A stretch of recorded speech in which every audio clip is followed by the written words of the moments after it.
Police, quick. I need the police. I've been kidnapped. I don't know where I am. No, I've been locked in. I can't get out.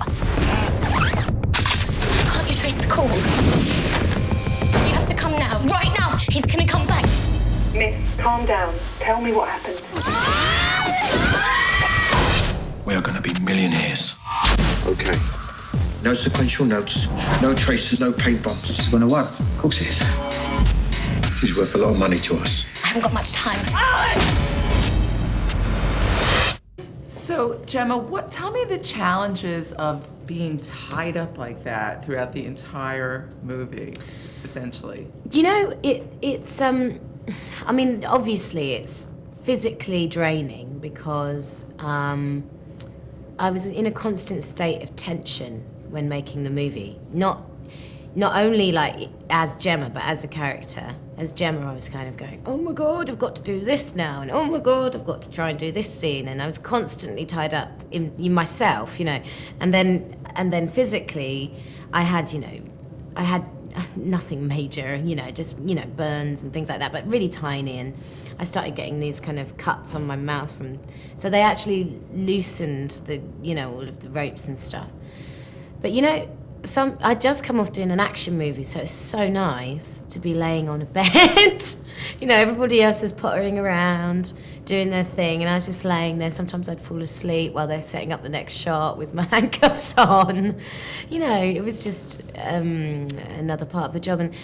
But it was really helpful as well, because in some of the scenes where I really had to feel claustrophobic and trapped, the physical restraint really enabled it, and it sort of aided the acting. I would have taken those handcuffs and kept them as a souvenir. I know, I wish, I really wanted to keep some of the things, and they said no, because they always because they knew they would be quite iconic, especially that purple tracksuit, which I was so happy to see the back of, but actually would quite like it again now, just for my own collection. Yeah, I didn't get to keep anything, even the ball gag. I mean, you would imagine they could have given me that. Anyway. I heard that you were so into it that even when they weren't shooting, you wanted to stay in that state. You didn't want anybody to untie you or... Yeah, I mean, it was a hassle, to be honest. Rather than I want to be this character, because I'm not like that. I do like to snap out of it and talk, but I'd just say, don't worry about untying me, because it would take 10 minutes to untie, then retie. So I just stay there. It was kind of, it was easier that way. It meant we worked faster. Yeah. I like the idea that people are going, she was so into it, she wouldn't take off her handcuffs that way. Yeah, she's like, well, what was it? Daniel Day-Lewis. She's just like Daniel Day-Lewis. No, I'm not. What do you think the whole aspect of the kidnapping represents in a bigger sense, do you think? Well, I don't know, actually. I've never really thought about it in a bigger sense. I always thought about it quite literally. But, I mean, it's the disappearance of Alice Creed isn't about the kidnap. It's about what happens to her afterwards. And I quite like that. And, the kidnapping just allows for her to be captive, and then for her to kind of inside that that restraint to just become something else, and show her feral side, and show how in desperate measures we can do anything. And that was such a joy to play. I'm telling you, it's one of the best things ever, because you're constantly thinking, and I love stuff like that.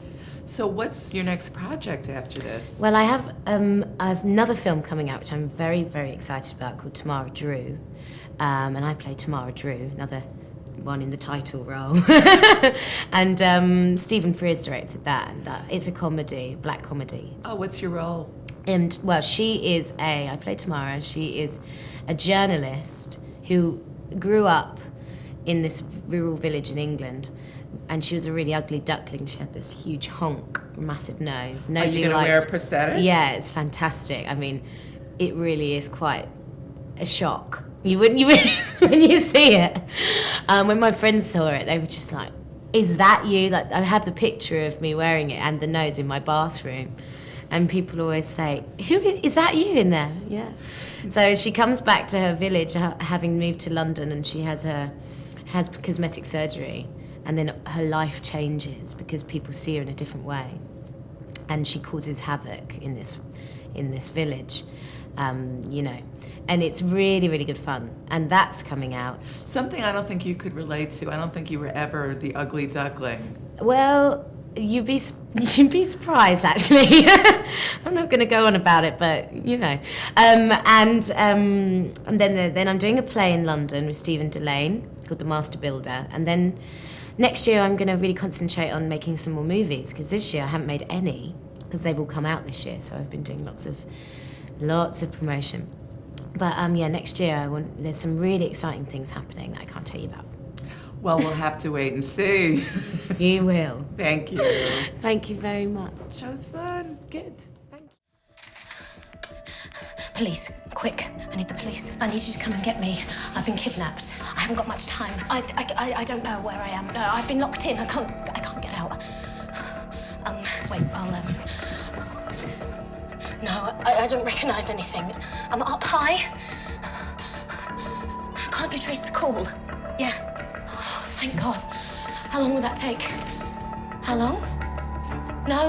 You have to come and get me now. The other man's coming back. He'll kill me.